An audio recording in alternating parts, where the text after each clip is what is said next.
Onivia, League of Legends highlights. It's fine too. And then you can really go towards the Lee Sin, LeBlanc style chaos skirmishing in the early game.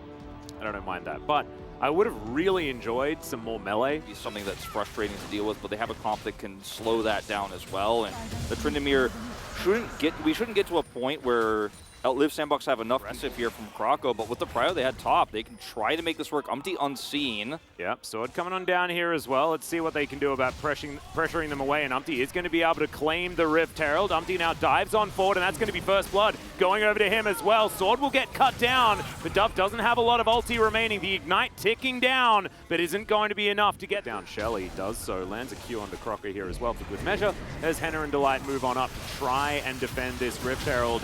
Is the eye going to get popped? The answer is no, but everyone's going to die. 2 kills already. Closer in trouble. There are the resets, and Fredit BRION will destroy the turret and pick up all the kills. Dove now in trouble underneath the turret as well, as he's going to have to use the ulti. A war of attrition that doesn't really do anything about it. There is Dove there towards the top side, but he doesn't show until the Drake goes down, and so Fredit BRION do need to play with war of attrition. A lot of resources now being committed, and then Lava gets a turret here. And Fredit BRION are playing very aggressively, and I like to see this because Fredit BRION quickness is going to be picked up here by Closer. Let's see whether he can make that big play with the charm. Q going to connect onto Kale. This could be a big deal as in goes Delight. Finds yet another one. The triple knock-up from the kick from Umpty as well. I don't know whether they managed to pick up the steal there, but Closer's going to go down just before Umpty falls, and Kale is also really dead. Fredit BRION cannot be out team fought this game. Their comp is so good. Triple knockup is just insane from Umpty. As we're going to see a bit of a dive here towards the top side of the map. Sword takes a lot of killing before he goes down, as Shirley getting some work done as well. Ice trying to land some of these Qs, not quite getting there. As yes, Sword is dead, but it looks like the rest of Fredit BRION will eye on. Ooh, here's the split-pushing bristle, though. Yeah, this is so unusual what we are watching right now, but it's like, is the Tryndamere the split pusher or is the Sejuani the split pusher? I mean, I think we know the answer to that question. Tryndamere is a team-fighting champion. I don't know what you're talking about. Yeah, I guess all of our preconceived notions about how this Where's the Hullbreaker sword? What were you thinking? Maybe we're just pressing the 20-minute mark. We kind of have to talk about how team fights look, and with Fredit BRION's immense mobility and the fact that they have a distinct range advantage, Liiv SANDBOX need to be so decisive with how they play this game and how they start things off. Either commit fully to this 4-1 with Dove insane. I mean, Mimic as well, I guess you could say. It's yeah, it's going to be difficult for Liiv SANDBOX to really start things where they want to, as there's the Mimic chains, going to get the flash out of Kale.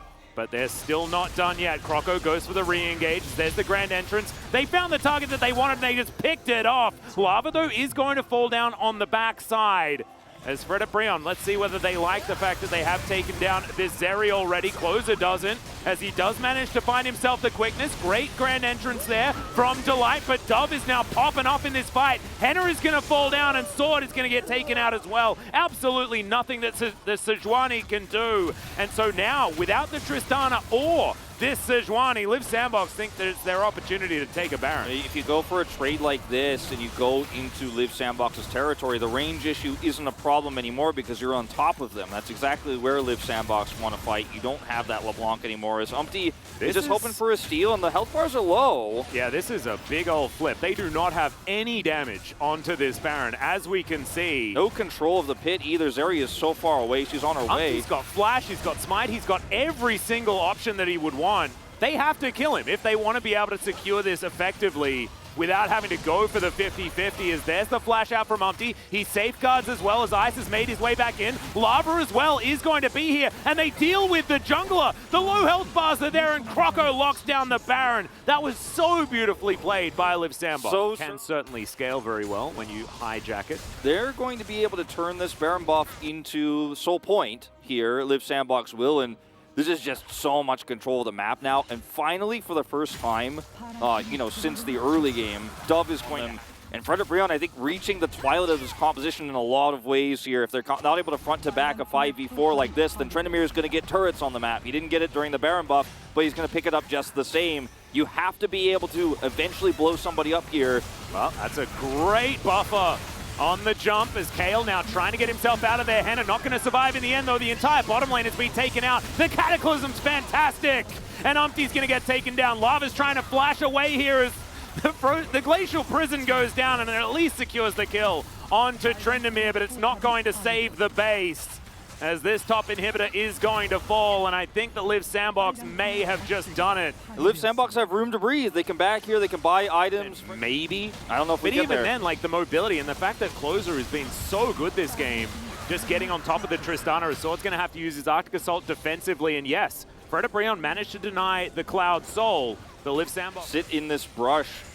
Delight, if he gets interplated. Yeah, Delight not quite able to get out here. Solar Flare goes completely wide, but that doesn't matter. Dove just saunters into the back line as Sword's in the Cataclysm, nowhere to go whatsoever. Buster shots there from Henna, but he just can't do anything. There's just not enough damage here on the side of Fredit BRION, and they're just diving turrets with impunity. Closer finds the chains as well. Give this guy the pog.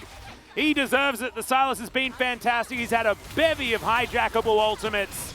And they are going to be able to take down the Nexus now in game number 1. Liiv SANDBOX, fantastic turnaround victory here in game number 1. Played out their comp beautifully. And as it turns out, yes, the Tristana in isolation in lane could be great against the Zeri. We've seen it already. But in team fights later on...